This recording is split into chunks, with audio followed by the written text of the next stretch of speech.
दोस्तों, भारत लगातार सक्सेस की ऊंचाइयों को छूता जा रहा है। कुछ ही वक्त में भारत के प्राइम मिनिस्टर अमेरिका की स्टेट विजिट करेंगे, जहां पर बहुत बड़ी डील्स को साइन किया जाने वाला है और उसके कुछ वक्त बाद ही भारत में एससीओ समिट ऑर्गेनाइज की जाएगी। लेकिन इस एससीओ समिट में एक बहुत बड़ी मुश्किल आ गई है और हमेशा की तरह ये दिक्कत सिर्फ और सिर्फ भारत के वही पुराने दो दुश्मन देश पाकिस्तान और चीन की वजह से खड़ी हुई है। हाल ही में भारत को एससीओ समिट को लेकर एक बहुत बड़ा कदम उठाना पड़ा है।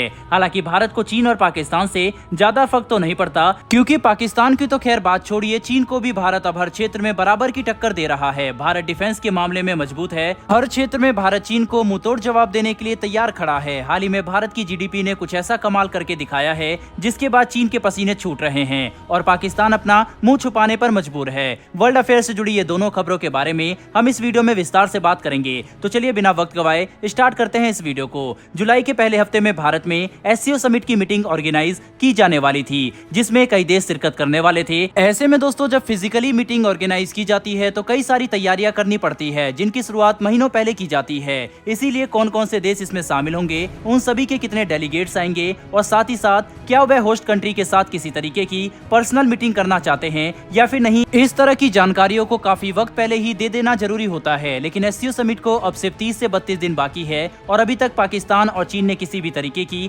कंफर्मेशन नहीं दी है और यही वजह है कि भारत ने अब एक बहुत बड़ा कदम उठा लिया है। भारत की ओर से यह बयान जारी किया गया है कि वे इस वक्त एससीओ मीटिंग को फिजिकल मोड में नहीं बल्कि वर्चुअल मोड में करने वाले हैं। इस बयान के चलते दुनिया भर की मीडिया अब भारत के ऊपर गौर करने लगी है।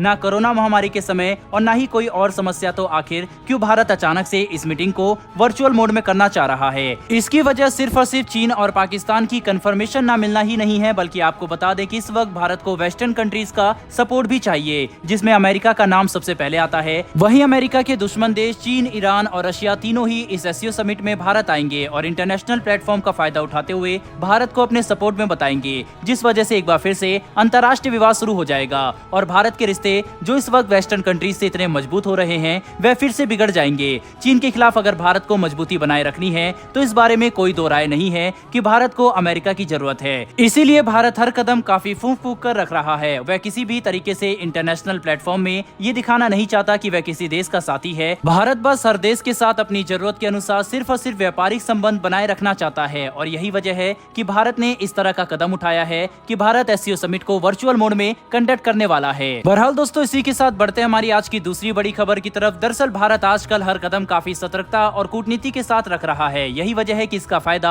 अब भारत की जीडीपी में भी देखने को मिल रहा है और लगातार दुनिया के सभी बड़े बड़े एक्सपर्ट और एनालिस्ट की रिपोर्ट को और प्रिडिक्शंस को भारत फेल करता जा रहा है। हमारी आज की दूसरी बड़ी खबर भारत की तेजी से बढ़ती हुई इकोनॉमिक ग्रोथ के ऊपर है। कुछ वक्त पहले अमेरिका की डेटा एनालिटिक्स एजेंसी मूडीज ने एक रिपोर्ट में बताया था कि भारत किस तरह से इकोनॉमिकली स्ट्रांग होता जा रहा है, लेकिन उन्होंने भी भारत की इकोनॉमी 7% से ग्रो कर सकती है इस बात का अंदाजा लगाया था, जो कि बहुत बड़ी बात है। वहीं कुछ वक्त पहले तो आरबीआई के गवर्नर ने यह कहा था कि हम 6.8% की ग्रोथ करेंगे। वहीं वर्ल्ड बैंक ने भी इन्हीं नंबरों के आसपास के आंकड़े दिए हैं भारत की इकोनॉमिक ग्रोथ के लिए। लेकिन कुछ वक्त बाद भारत के आरबीआई गवर्नर श्रीकांत दास को अपने देश की अर्थव्यवस्था पर थोड़ा भरोसा हुआ। उन्होंने कहा है कि हम 7% से थोड़ा आगे बढ़ सकते हैं। तो वहीं हर किसी की एक्सपेक्टेशन और प्रेडिक्शन को मात देते हुए भारत के फोर्थ क्वार्टर का जो इकोनॉमिक ग्रोथ है वो 7.2% से आगे बढ़ चुका है। जी हाँ दोस्तों, इंटरनेशनल मीडिया के कई आर्टिकल सोशल मीडिया पर फैले हुए हैं, जिनकी हेडिंग में आपको एक वर्ड कॉमन मिलेगा और वो है अनएक्सपेक्टेड ग्रोथ। दुनिया की क्या, हम अपने भारत की बात करें तो हमारे देश के विभिन्न एनालिटिकल रिपोर्ट ने इतनी बड़ी ग्रोथ का अंदाजा नहीं लगाया था। खुद प्रधानमंत्री नरेंद्र मोदी ने ट्वीट करके भारत को ढेरों बधाइयां दी है और हर क्षेत्र में काम कर रहे नागरिकों को भी सराहा है, क्योंकि हमारे देश के वर्किंग सेक्टर में मौजूद हर एक क्लास के लोग भारत की बढ़ रही इकोनॉमी के लिए जिम्मेदार हैं। जहां एक तरफ पूरी दुनिया में रिसेशन यानी कि मंदी का खतरा छाया हुआ है, इस वक्त दुनिया की बड़ी बड़ी अर्थव्यवस्था बस इतनी कोशिश कर रही है कि अपने देश की अर्थव्यवस्था को मंदी से बचा लिया जाए। वहीं विश्व की चौथी सबसे बड़ी अर्थव्यवस्था जर्मनी चरमरा चुकी है और दूसरी तरफ भारत अंधाधुंध तेजी से आगे बढ़ रहा है। दोस्तों, इस वक्त भारत सिर्फ और सिर्फ चीन से पीछे है और अगर चीन को भारत को मात देनी है तो भारत को कम से कम हर साल इसी तरह की ग्रोथ को मेंटेन रखना होगा और भारतवासियों के साथ एक्सपर्ट्स को यह भरोसा है कि भारत इस मुकाम को जल्दी हासिल करने में सफल हो जाएगा। दोस्तों, भारत की जीडीपी में 7.2% की इस मैसिव ग्रोथ के लिए कमेंट बॉक्स में एक जय हिंद तो बनता है। साथ ही हमारी आने वाली डेली डिफेंस और वर्ल्ड अफेयर से जुड़ी ऐसी वीडियो के लिए चैनल को सब्सक्राइब कर बेल नोटिफिकेशन अवश्य दबा लें। फिर मिलेंगे ऐसी एक नई वीडियो के साथ। धन्यवाद। जय हिंद।